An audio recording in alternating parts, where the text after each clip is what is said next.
नमस्कार, मैं आर.के. जायसवाल और आप देख रहे हैं जनमत की पुकार न्यूज। उत्तराखंड विधानसभा चुनाव को देखते हुए बीजेपी के राष्ट्रीय अध्यक्ष श्री जे.पी. नड्डा ने शनिवार को हरिद्वार से विजय संकल्प यात्रा का शुभारंभ किया। इस यात्रा के जरिए बीजेपी ने चुनावी अभियान को और तेजी दे दी है। हरिद्वार में मां गंगा के तट से इस अभियान की शुरुआत की गई। नड्डा ने सबसे पहले पंतद्वीप मैदान में एक जनसभा को संबोधित किया। उसके बाद वहां से रोड शो के लिए निकले। विजय संकल्प यात्रा में सीएम पुष्कर सिंह धामी, हरिद्वार एमपी रमेश पोखरियाल निशंक मौजूद रहे। चल तो रहा हो चल रहा है।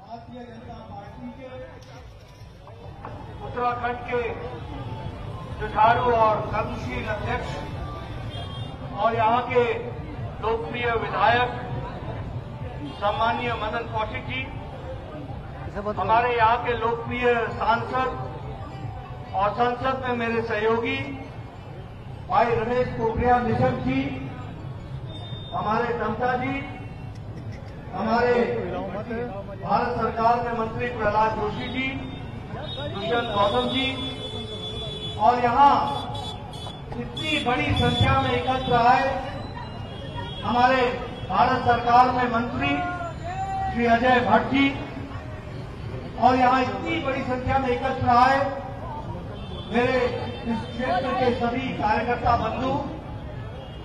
सबसे पहले तो मुझे इस देवभूमि, इस धार्मिक नगरी जहां करोड़ों लोगों की आस्था हर की पौड़ी से जुड़ी हुई है, ऐसे हरिद्वार में मुझे आने का सौभाग्य मिला है।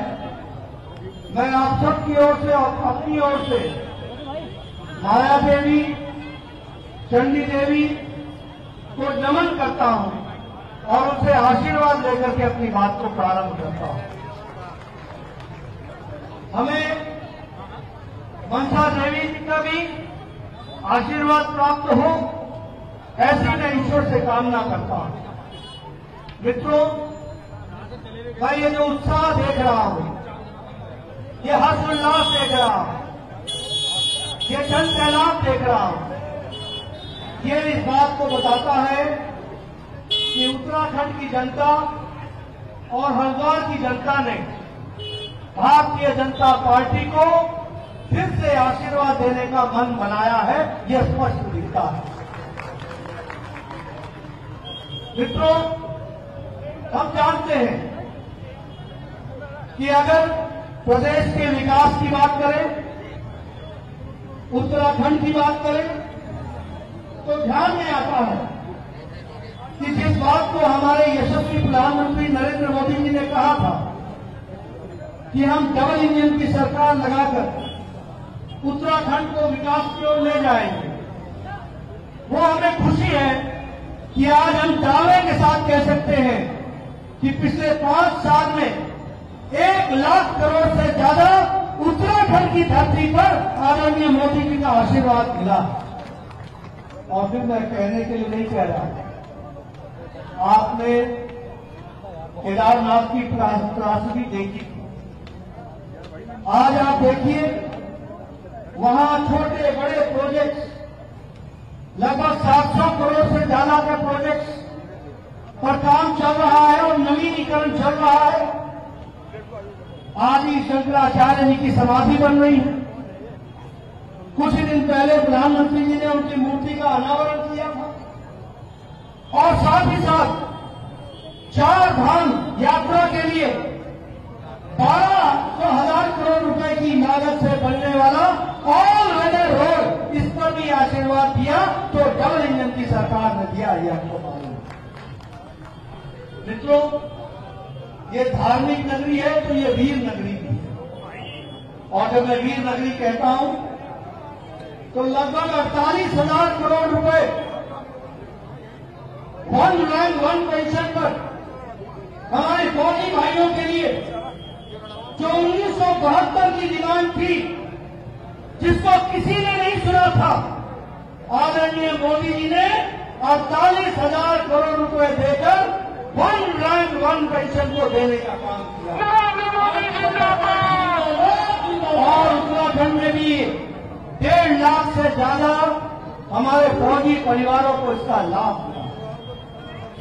अगर हम बात करें आर्मी के विकास की दृष्टि से, तो चाहे रफेल का बेड़ा बढ़ाना हो और रफेल का बेड़ा लाना हो, चीनों के हेलीकॉप्टर की खरीदारी हो, फिर चाहे हवाईजहाज का खरीदी हो, फिर चाहे बुलेट प्रूफ जैकेट्स की खरीदी हो, फिर चाहे सरफेस टू एयर मिसाइल की को शुरू करने की बात हो, प्रधानमंत्री जी ने कोई कसर नहीं छोड़ी है भारत की सुरक्षा और रक्षा को मजबूत बनाने के लिए इसको आज चीन के बॉर्डर पर हजारों किलोमीटर की सड़क 4 लेन, डबल लेन और डबल लेन ब्रिज बन करके तैयार है और हमारी फौज बॉर्डर पर पहुंचने में 1 या 1.5 दिन से ज्यादा नहीं रहती है और बॉर्डर पर पहुंच जाती है। ये ताकत पैदा की गई। मित्रों, अगर मैं हरिद्वार की बात करूं तो चाहे रिंग रोड हो, चाहे 2.5 किलोमीटर का एलिवेटेड रोड हो, चाहे विकास की दृष्टि से मेडिकल कॉलेज यहाँ किया जाना हो, फिर चाहे हरिद्वार के 50 छात्रों को इंटरनेशनल का काम हुआ है तो वो हरिद्वार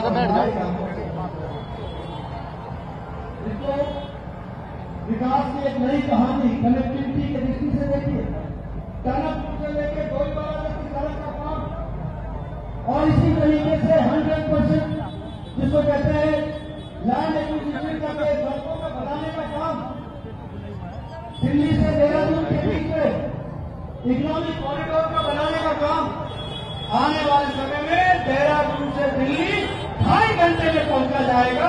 इस तरीके का काम कर रहा है, एलिवेटेड रोड बन रहा है, विकास की नई कहानी लिखी जा रही है। आज जब मैं आ रहा था तो मैं देख रहा था कितने सुंदर घाट बनकर के तैयार है। मैं देख रहा था बगल में 4 लेन क्या सड़सड़ाती हुई सड़कें और गाड़ियां चल रही हैं, बदलता हुआ हरिद्वार हमने देखा अपनी आंखों से। ये मैं कहना चाहता हूं, पहले आपको याद होगा यहां पर यात्री आता था तो उसको पहला सिग्नल मिलता था 1 वे ट्रैफिक, 1 वे ट्रैफिक। फिर अगला सिग्नल मिलता था 9 बजे से 5 बजे तक बंद बंद बंद।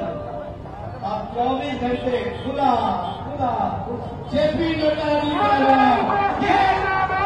ये आम आदमी समझता है मेरी भाषा, 1 वे ट्रैफिक क्या है और बंद क्या है और खुला क्या है। तो इसलिए मैं कह रहा हूं, कई लोगों को विकास नहीं दिखता। हमारे एक नेता है, युवा नेता, कहने लगे ऐसे देश मजबूत नहीं होता। मैंने कहा देश तो बहुत मजबूत हो गया है, आप कमजोर पड़ गए हैं। अपनी कमजोरी देश पर मत हो भाई। आपको अगर पूछता नहीं है कोई तो हमारा क्या दोष है? आप अगर ढंग की बात न करेंगे बोले देश मजबूत नहीं हो रहा और देश मजबूत नहीं होता। इससे आदरणीय मोदी जी को कल भूटान में अपना सबसे बड़ा तोहफा और सबसे सार्वजनिक जिसको कहते हैं वो पुरस्कार और उससे पुरस्कृत किया, अलंकृत किया आदरणीय मोदी जी को। यह सबको मालूम है।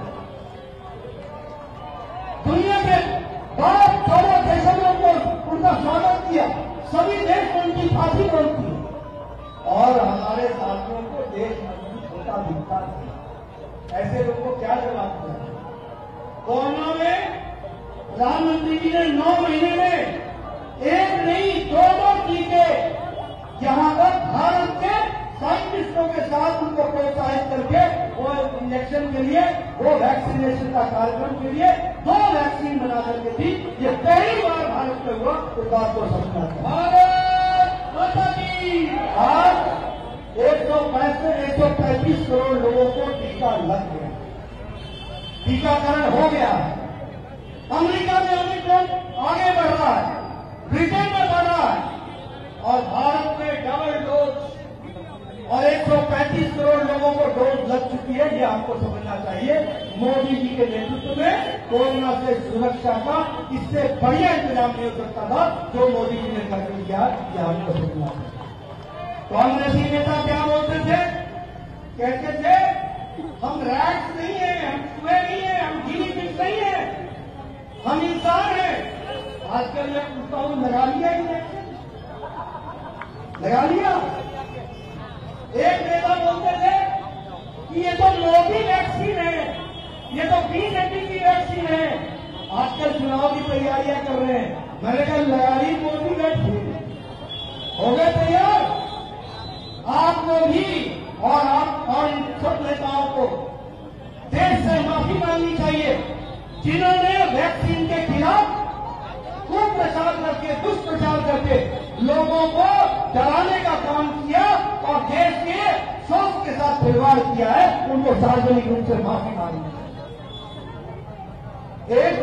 एक नेता आजकल आपके पास आ रहे हैं और वोट मांगेंगे, वो कहते थे मोदी जी हमें भी फॉर्मूला बताओ वैक्सीन का। ऐसे नेता हैं जिनको मालूम नहीं है कि फॉर्मूला किसको दिया जाता है। ऐसे ऐसे नेता पैदा है। अभी चुनाव में आप सबको फॉर्मूला समझा देना। समझाएंगे ना फॉर्मूला? समझाएंगे कि नहीं समझाएंगे? मित्रों, विकास की एक नई कहानी आज उत्तराखंड लिख रहा है। विकास की दृष्टि से बताइए, all India institute of medical sciences आया कि नहीं आया? उसके कोरोना में अच्छा काम किया कि नहीं किया? कैंपस बन रहा है कि नहीं बन रहा है? सैटेलाइट सेंटर बन रहा है कि नहीं बन रहा है? आपको मेडिकल कॉलेज दिया कि नहीं दिया? पहला सेशन शुरू हो रहा है कि नहीं हो रहा है? मित्रों, ये है बदलता उत्तराखंड, ये है बदलता हरिद्वार, ये है 4 लेन बगल में। अब किसी को दिखे नहीं, मेरे से कोई बोलता है तो मैं बोलता देखो मैं तुम्हारी आंखें तो ठीक कर सकता हूं, दृष्टि तो दे सकता हूं, लेकिन विजय नहीं दे सकता। वो तो तुमको ही खड़ी करनी पड़ेगी। जिसमें देखने की ताकत न हो तो हम क्या कर सकते? इसलिए मित्रों, मैं जो आज उत्साह देख रहा हूं वो इस बात को बताता है कि आप सब लोगों ने तय किया है कि हर जगह कमल ही कमल खिले और मोदी जी के आशीर्वाद जो उत्तराखंड को मिला है, हम साथ पार करते हुए लोगों का आशीर्वाद जन जन का लेते हुए हम चलेंगे। आज ये विजय संकल्प यात्रा यहां से शुरू हो रही है, जिसको कहते हैं कि शुरुआत अच्छी है तो सब अच्छा होगा। आप सब लोगों ने बहुत अच्छी शुरुआत की है। 41 विधानसभा में ये जाएगी यात्रा, सबका आशीर्वाद लेगी। हमारे नेता सब जगह पर अपना वक्तव्य रखेंगे और मैं भी आपके पास चुनाव में आऊंगा और फिर आपके दर्शन करूंगा। आपको आपसे बात सुनी, आपका बहुत बहुत धन्यवाद। जय भारत, जय उत्तराखंड। जेपी नड्डा जिंदाबाद, नरेंद्र मोदी जिंदाबाद। आप यात्रा आगे चलाएं, मैं आपसे यहाँ विदा लेता हूँ। जेपी नड्डा जिंदाबाद, जय